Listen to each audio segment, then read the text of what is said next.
Welcome to westernslope.now.com. If you look carefully at your screen, you can actually see the tower cam shaking in the wind. That is going to continue. It's likely you're going to experience whatever leaves you have left on your trees, those are going to be down. Power lines, branches, those are all things of concern with me tonight, especially as we head towards the midnight hour. That's when I anticipate the strongest wind gusts to occur, and that'll be coinciding with the cold front that passes through right around the midnight hour, but that's, plus or minus 1 hour. I want to share with you first what we did earlier today for Grand Junction. Almost 60 degrees. That is a record temperature set for Grand Junction. Last, in 1948, it was 57. We did this number right around 2:30 this afternoon. We actually tied it during the 1 o'clock hour. So yeah, we knew we were going to be in a mild day today. Those southwest winds always can kick those temperatures up.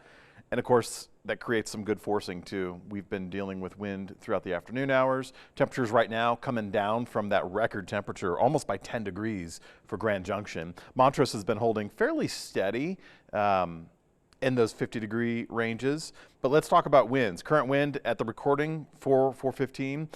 We're looking at a nice stiff breeze between 5 and 25 miles per hour so far, and these have not been realized for the day.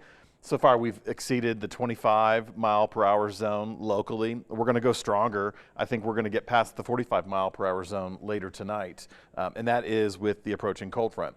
Now, as far as high temperatures go, Montrose did low 50s. Delta was right up there with Grand Junction in the upper 50s. We won't experience this warm up tomorrow. Remember, we have a winter storm that's crashing through. It has a cold front. It's going to force, and it already is forcing the winds. It's going to keep the wind going through and beyond the midnight hour. In fact, we won't really let up the wind until 24 hours from now, but we will gradually decrease as we get through the morning, Wednesday morning. Wednesday afternoon temperatures as a result of the cold front will be, colder. Mid-30s for Montrose, 40s for the rest of the Highway 50 corridor, Delta, Olathe, Grand Junction. We still have these advisories in place, and once we get into tomorrow morning, at the time we hit our low temperatures in the upper 20s, low 30s, we're going to be very likely we'll be dealing with snow. The rain will have already mixed over. It'll be rain up until the cold front passes through, and then after the cold front, it'll be snow. And I'm looking at some snow opportunities, not just for the mountain zones, but also for the lower valleys. I'll get to those totals in just a second. We have a wind advisory upgraded from a high wind watch. That's in the Highway 141 canyons. That's through Nucla, the Paradox Valley, all the way down to Cortez. This will go through tomorrow morning, so that gives you an idea. We'll still be breezy for many locations, some stronger than others, but we'll still be breezy during the overnight hours tonight. You're going to hear that wind whipping through the trees, probably put a few branches down in the yard. You might want to take this time this evening before the sun goes down about 4:52. You might want to take this time to secure any loose items in the yard because the wind is going to be howling.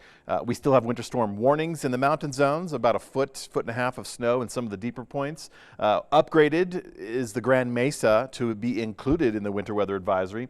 This goes through Wednesday afternoon, but the storm system will have already exited our region by the time the expiration of this advisory hits. So the expectation is about 10 inches, 5 to 15 inches between the Uncompahgre and the Grand Mesa. And then, of course, that also includes the Elks, the West Elks, and some of the Flat Tops region. As far as the bullseye for the snow totals go, I'll get to that in a moment, but here's the passage of the front. Right around 2 a.m., so leading up to the 2 o'clock hour, should be rain showers.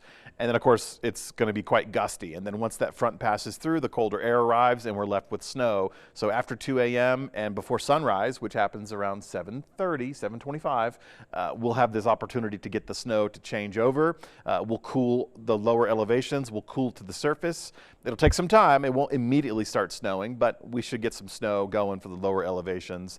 And, of course, once we get into mid-morning tomorrow, Montrose will be the last of the 3 populated areas to hang on to those snow flurries, and that could also last through noon. But as far as snow totals go, after tomorrow afternoon and tomorrow night, we lose this system. So it's a quick enter and a quick exit.